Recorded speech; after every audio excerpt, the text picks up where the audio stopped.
Assalamualaikum warahmatullahi wabarakatuh. Jura jirtu isin jenna ilmaan Oromoo qaqqaalii baga jiraatanii yeroo kanaan isin ga'e har'aan danaa akkaataa ittiin peejii kireet goone isin jechuudha. Gama faayil peejiitti jijjiirachuu dandeenyaan isin jedha. Sagantaa muduraa keessatti akkaataa ittiin peejii kireet godhan kan gartee barsiifne jechuudha. Amma immoo gara faayil peejiitti jijjiiruuf gartee feesbuuka seennaa jechuudha.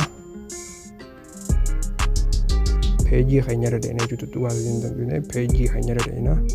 Achi boodii peejii moor. Erga kana nu viidiyoo koppii link peejii gartee godhannaa jechuudha. Kenne tura jechuudha. Dhiifama. Hayyee eega kana nu viidiyoo gayyaanet as koppii peejii link hajuu kana koppii godhanne. Eegas booddee ibduu batechaanaa jira. Eegas booddee eessa deemna? Help hajuu kana seennaa jechuudha. Help and support hajuu kana. Eegas booddee help center hajuu kana deemnaa jechuudha.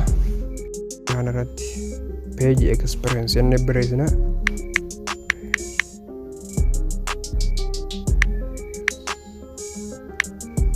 Gizee kana nu viidiyoo kana isa kana tuqannaa jechuudha. Page experience. Eega kana nu viidiyoo kana isa kana jechuudha. Jala qabu marratti isinii baaf new page experience hajuu kana irra tuqannaa jechuudha. Eegas booddee gayyaana jechuudha. Gayyaanet asirratti no hajuu kana tuqnaa. Eegas booddee asirratti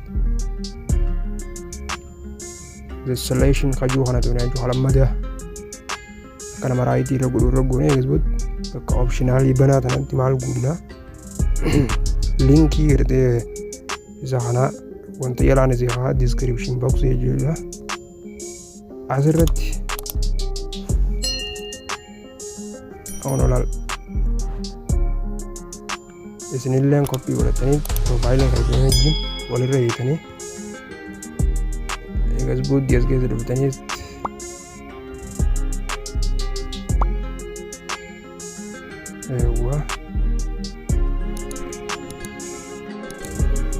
eegaa walitti chaanee eega akkas goone jechuudha. As dhuftanii gartee linkii peejii teessanii koppii godhatanii kan ammoo barreeffamaan descriptionii boxii jedhan isin haa achi irra peestii gootanii jechuudha. Haala saniin peestii irra gootanii jechuudha.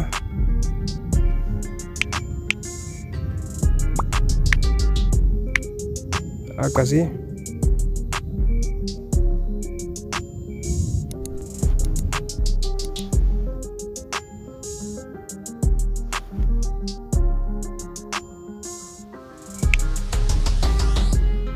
isin jala godhatanii jira.